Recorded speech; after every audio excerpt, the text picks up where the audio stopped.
And for the point of view of descriptive examination in different level, and this normal fault is also important because in the respect of the orogenies as well as the economical deposits also. So normal faults are inclined dip slip fault along which the hanging wall block has moved down, along which the hanging wall block moved down with respect to the foot wall block. Generally, they emplace the younger rock over the older rock, and in a vertical section through the fault, stratigraphic section is missing. As we can see, this lithology is moved downwards. So if we move from this left to right, this stratigraphic section is missing here. And in a vertical section, then most normal fault have steep dips. As we can see, the most normal faults have steep dip of about 60 degree, but many have lower dip, some approaching horizontal too. Okay, so normal fault. Then, if we see about the Anderson classification of normal fault, Anderson gave the classification for normal faults also, strike slip faults also, as well as the reverse faults also. So, in the case of normal fault, Anderson gave that sigma 1 maximum stress direction should be vertical, and sigma 2 intermediate, and the less stress direction should be horizontal. So this is the notation, and we can represent this notation on the stereographic projection too. Suppose that we have sigma 1 is the principal stress direction, sigma 2 intermediate, and sigma 3 is the minor one. So if we plot this notation on the stereographic projection, this stereographic projection is equal area, lower hemisphere, Smith stereographic projection. So sigma 1 is vertical, so we can represent the sigma 1 on the center. Always remember, this is the sigma 1 and this is the direct representation. There we are not using pole like that. So suppose that in examination, examiner give a dot as a sigma 1 in the center.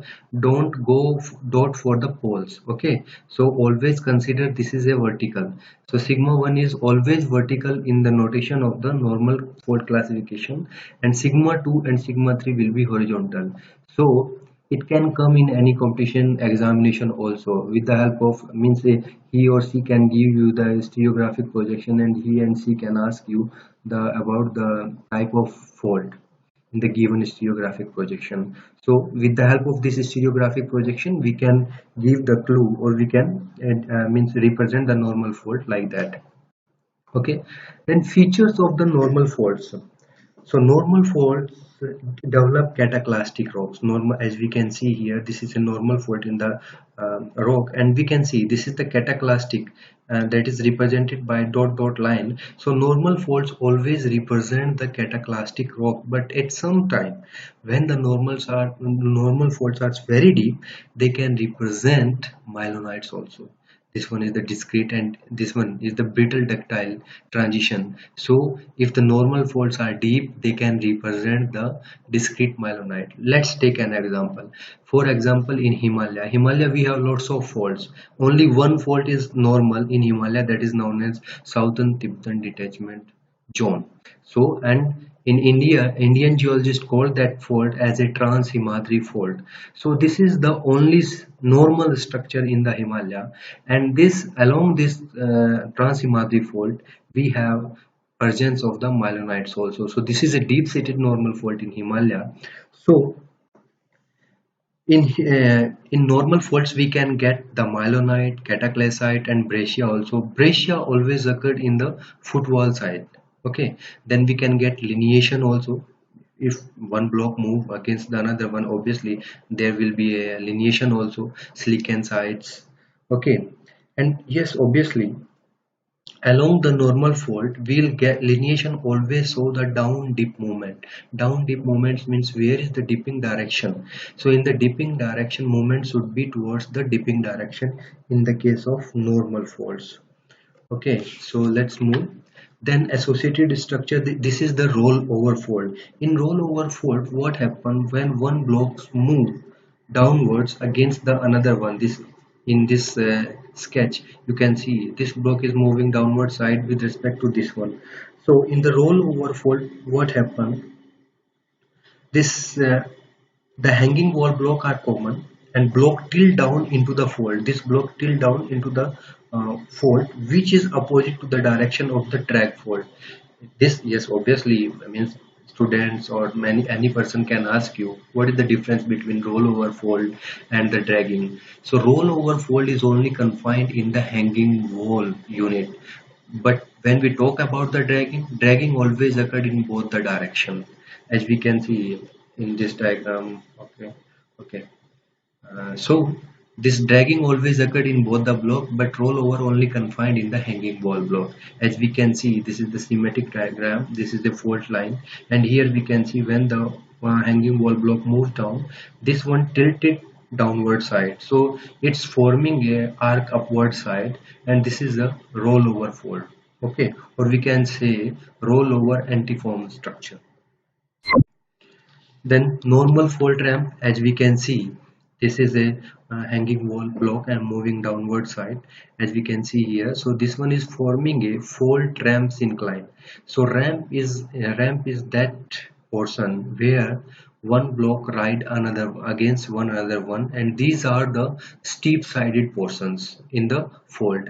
This one is the steep sided portion and known as ramp. Here this is the flat portion, and flat portions are gentler comparatively ramp one. So this is the flat one. So this is flat of the normal fold. So normal folds also can form the antiform structure or anticline structure in the hanging wall blocks due to the tiltness of the overhanging blocks in the normal fold regions.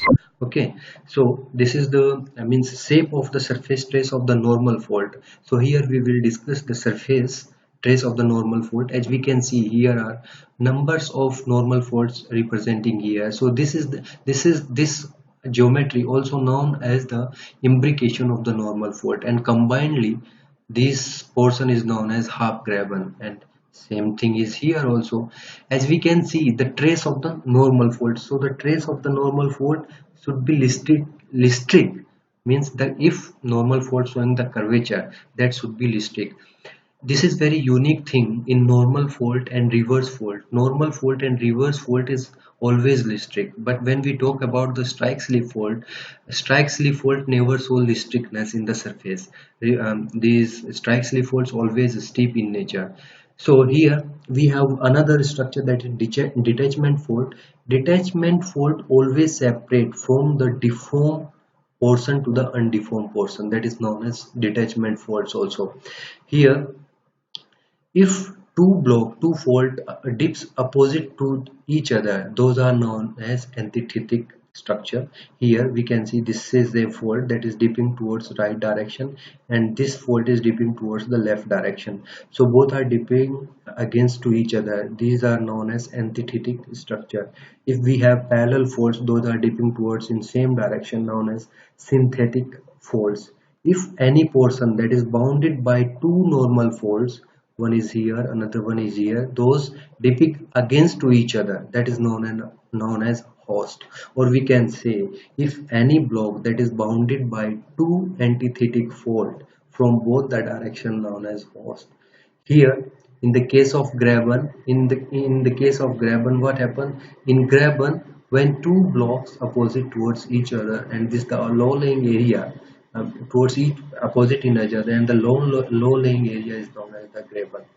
Okay, when two folds cut to each other, as we can see this one and this one also, those known as conjugate fold. Or yes, obviously, and these conjugate also occurred in all the types of folds, normal, strike slip, as well as the reverse folds also. Basically this one is the classification based on the orientation. Okay, so this is the normal classification features or shape. Then how we can interpret or how we can identify the normal folds in the field. So we can divide the normal fold into two blocks. One is hanging wall structures and another one is foot wall structures. So here hanging wall structures show the extensional structure or responsible for the formation of extensional structure, and foot wall structure are responsible for the compressional structure. As we can see in hanging wall moves towards the downward sides, that is normal. So that is always show the extensional structure. So in extensional structure, if we move in the hanging wall side, we will get the subsidiary normal faults. Means those small fault or outcrop scale faults will be always normal. The lineation is always show the down dip moment. If we rub the lineation and if we show the lineation, they will be parallel to the dip of the fault, towards the fault also. And obviously this is the extensional regime. Then we can get bodines, foliation bodines, and different kinds of bodines in the hanging wall direction. Then we will get the intrusions of different kinds of vein, dike, etc., etc. But when we move towards the compressional regime, the veins and dikes intrusion should be means lack. This such type of intrusion should be like in the footwall, because this is the compressional. And we know in geology or in earth science, this compressional is always positive. Positive means it's always increase the strength of the rock. Okay, so in strengthened rock there should be no intrusion. That's why breccia generally breccia always occur in the hanging wall direction or hanging wall portion in the normal fault, because there is a extensional and there in the footwall there is a compressional. So this one is the weak portion comparatively the footwall. So weak portion is very easy to break into different types of cataclastic material, or we can say breccia. That's why lots of breccia will occur in the hanging wall portion. Then footwall structures.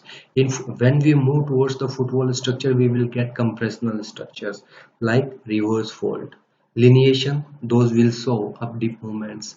Lacking of intrusion, we will get no lacking of intrusion. When we talk about the grade of metamorphism in hanging wall, we will go for the high grade of footwall, we will go for the high grade of metamorphism, and when we move towards the hanging wall, we'll get the low grade of metamorphism. Tectonic.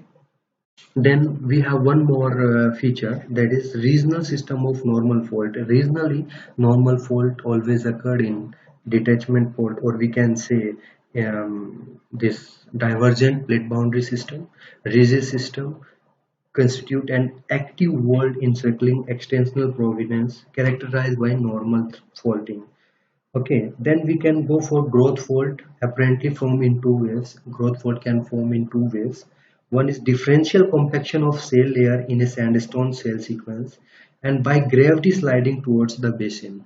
So this is about the normal faulting, and I hope we now, based on this presentation, we can elaborate the normal faulting for the long question as well as for the short notes also. So this is our choice. We can sort it and we can exceed it also.